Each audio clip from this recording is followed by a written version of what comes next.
Suatu ketika keburukan seseorang tampak di hadapan mata kita. Yang menjadi pertanyaan besar dalam ujian ialah bagaimana keadaan hati kita setelah mengetahuinya. Bila orang itu adalah lentera yang terang, maka akan menunjukkan kejelasan hingga semua tabir terungkap. Bila orang itu lentera yang redup, maka ia tak bergeming untuk berlaku diam. Sebab dia sadar belum dapat menyingkap tabir kejelasan. Namun bila orang itu tak bercahaya, maka ia akan mendengki dan mencaci maki hingga keluar ujub dan hasutnya. Yang sering mengatakan kepada yang lain, lihatlah Fulan buruk sekali dia. Sedang orang itu tak sadar keburukannya sendiri. Dan ketika orang itu mencari harkat duniawi, maka jelas tampak padanya mengenai apa yang ia terima tak akan pernah memuaskan nafsunya. Akan berlaku semena-mena dengan menyalahkan yang lain meski kemauannya telah dituruti. Hati orang yang demikian ialah hitam legam dan berbau seperti terbakar, pun gersang sebab terpapar nafsu angkara yang dalam. Tiada lagi penolong baginya kecuali dua hal, yaitu bertobat dan meminta maaf.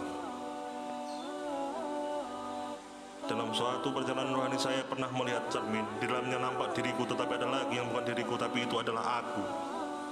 Aku adalah bayanganku. Saat coba berpaling tak kutemui siapapun kecuali aku saja dan akuan saja. Ternyata rahasia besar itu terlihat setelah ku balik cermin. Di sana tidak hanya diriku dan aku, tetapi ada dia yang tak memiliki bayangan. Lidahmu boleh saja terdengar memuja Allah Ta'ala, tetapi raut hatimu jelas terlihat memuja dirimu sendiri.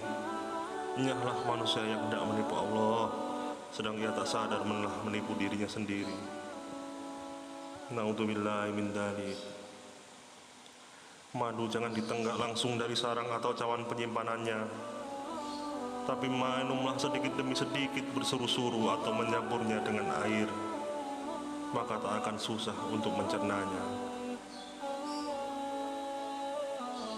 Kebaikan hati tak akan mampu dihitung dengan skala pikiran,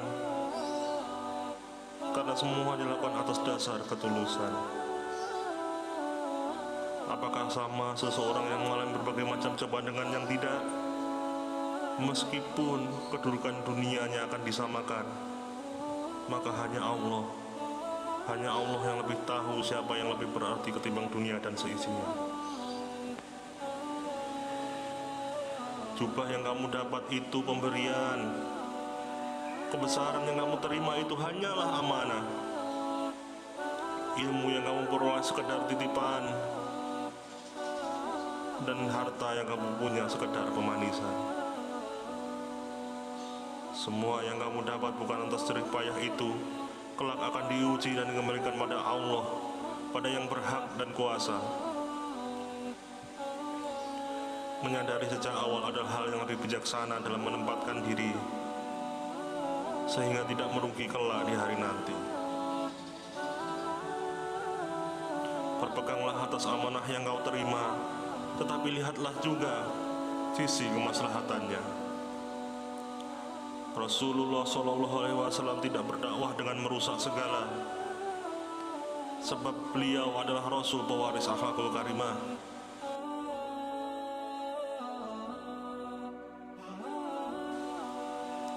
Hasil dari ketidakpuasan maka akan dibinasakan dengan ketidakpuasan pula.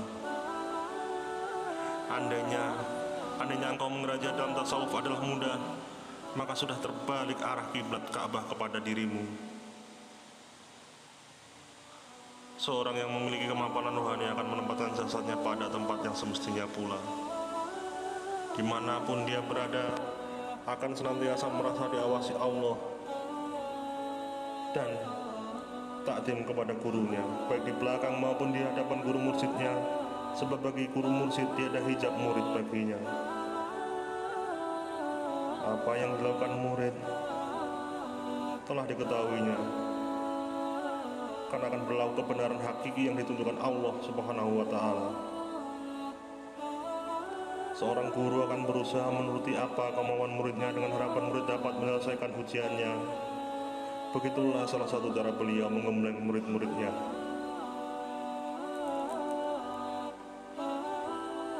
Ada yang setiap malam sendiri dan di dalamnya ia menari. bukan untuk menghibur diri, melainkan melatih ketaatan pribadi. Tiada ditunjukkan sebab ia sadar ibadah bukan tontonan. Semoga kamu yang demikian tercurah kekuatan barokah keimanan dan kemanfaatan.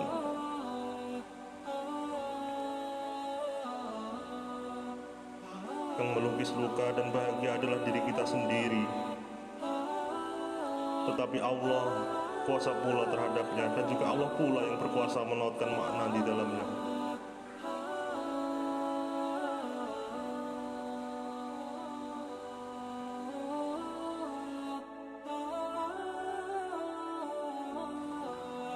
Surga adalah tempat di mana hilangnya rasa kesakitan, yang ada hanya rasa kenikmatan. Wahai saudaraku, semoga kita senantiasa dalam taat dan keistiqomahan mendawamkan. Semoga Allah melindungi kita semua.